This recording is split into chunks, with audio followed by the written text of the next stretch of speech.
天哪，蜘蛛侠崭新之日都把我看哭了，真的是太泪目了。和三重同框那种情怀的感动不一样，这一次是真的完完全全心疼荷兰猪。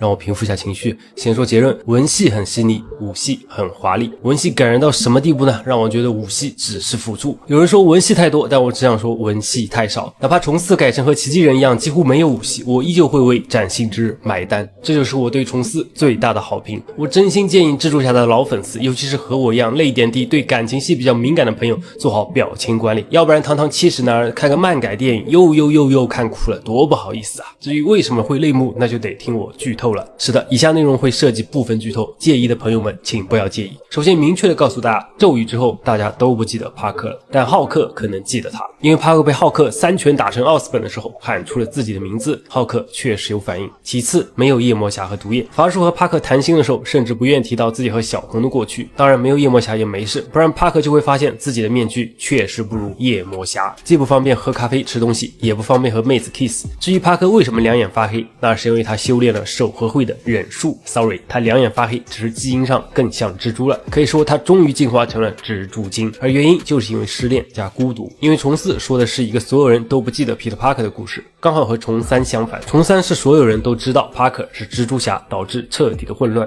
为了纠正这场灾难， Parker 选择成为孤家寡人。尽管重4电影只有140几分钟，但 Parker 其实已经独自度过了4年多的时间。这4年里，他没有兄弟，没有女票，没有亲人，同时还要读书工作，以及做个友好邻居，打击各种超能罪犯。唯一值得欣慰的是，荷兰猪的经济条件看起来并不是很糟，他不需要为房租发愁，战役也不再是手焚的了，还是 3D 打印。虽然没有了伊迪丝和斯塔克卫星网络的支持，但他有自己的 AI EV， 他和 NYPD 的关系也不错，有个黑人女警探相当于是他的官方背书，他才可以到处行侠仗义，获得纽约人的喜爱。是的，所有人都爱蜘蛛侠，可唯独没有人爱 Peter Parker， 因为他在重3里犯了错，所以这一次他格外小心，甚至过度小心，因为在这4年多里，没有人能劝他开导他。扮演帕克的时候，他拒绝任何人的亲近；扮演蜘蛛侠的时候，他不关心认识的人，也拒绝对方的关心。他绝不透露自己的身份，绝不摘下头套，即使和寡妹叶莲娜坦诚相见的时候，他都不肯摘。这样的处理似乎有一些过犹不及，所以他才会黑化变异，变得更像一只蜘蛛，而不是一个人。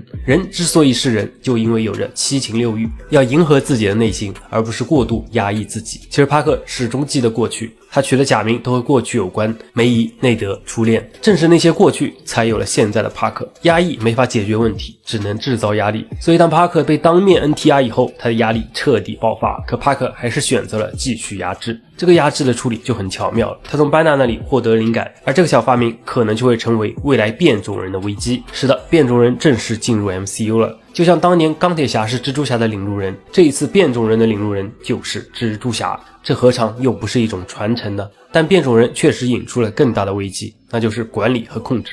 在我看来，重4并没有真正意义上的反派，秦是自保，也是为了拯救同类，班纳是被牵连，浩克是应激，就连蝎子和守和会都是被控制的，而蜘蛛侠是见义勇为。唯一最像反派的就是行事不择手段的 DODC 局长，他很可能就是未来变种人的反派。但 DODC 有自己的 KPI， 他们犯的最大错误就是站错了队，而正因为没有反派，才会让这个故事显得格外悲伤。尤其是片中秦的各种遭遇让人心疼，他与众不同却没有得到关爱，片中他的经历会让我想到小11，但小11有朋友，秦什么都没有。大家发现没有，重4里秦的状态和帕克一毛一样，其实他们俩也是在互相拯救。秦让帕克认识到了自己，而帕克让秦意识到 mutant and proud。所以看到这里的时候，我忽然发现他们俩真的好配啊！要知道 MCU 的 MJ 并不是 Mary Jane， 也没有格温，赞大家只是荷兰弟的官配， MJ 可不是帕克的唯一。大家可不要被托比猪和加菲猪骗了，你们的好大儿 Peter Parker 在漫画里和托尼斯塔克一样是一个浪子，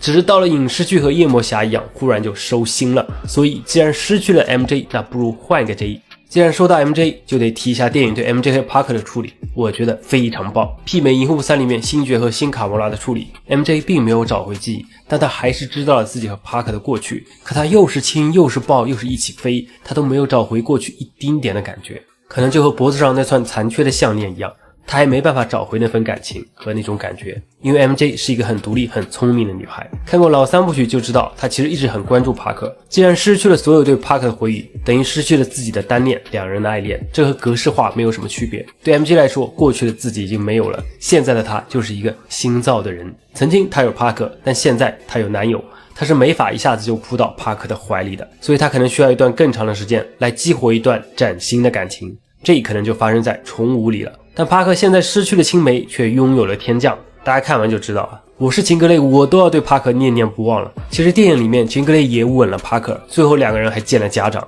这门婚事我同意了。毕竟有很多 CP 都是从误会到相爱的嘛，甚至他才刚认识我就为我挡子弹，这是谁受得了啊？他们俩彼此都是破碎的灵魂，所以才能相互救赎。我是真的太磕了。当然救赎帕克的不只是秦格雷，还有伐叔和内德。在决战之前，是伐叔先告诉帕克，失去亲人不能再失去自己。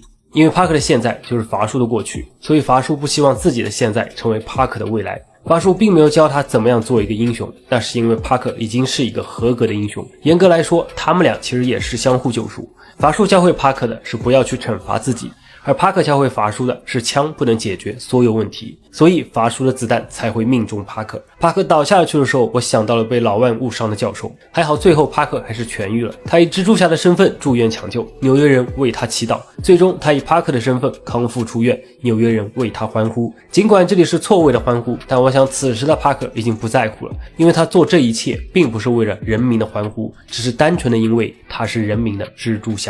他已经学会了承担，他不需要掌声，但是不要紧，他会找回最暖心的感情。我马上就要提到整个电影最打动我的地方了，就是他和内德的基友情。当内德再次见到蜘蛛侠的时候，他手里的东西也掉了，正如他在虫衣里的一样。然后他们一起拼星球大战的乐高。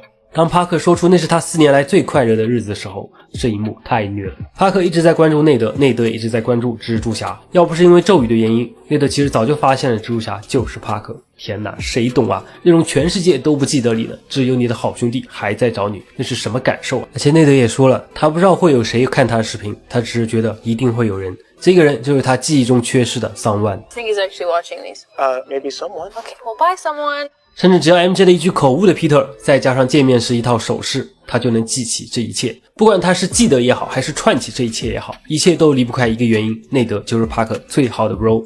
我要是帕克，我肯定抱头痛哭。失去爱人不要紧，我还有好兄弟。往后余生，我就是新蜘蛛侠。什么凤凰女、小淘气、银雕黑猫，通通放马过来。我新蜘蛛侠就主打一个字：博爱。抱歉，我跑题了。当时的我真的被内德感动了，以至于忘了很多细节。电影里有不少细节是致敬前作的，比如托比猪的天台射蛛丝、加菲猪的飞身救爱人，还有很多游戏彩蛋。抱歉，我认不全，有没有大神给我科普一下？而有些细节呢，则关联 MCU， 比如班纳被关了起来，很可能就是他缺席复联5的原因。而最后的彩蛋应该是关联了复联5，但不确定捕捉到的是荷兰猪还是托比猪。总之，我十分推荐蜘蛛侠崭新之日，准备择日二刷，因为对我来说，一刷只是感受，二刷才是享受。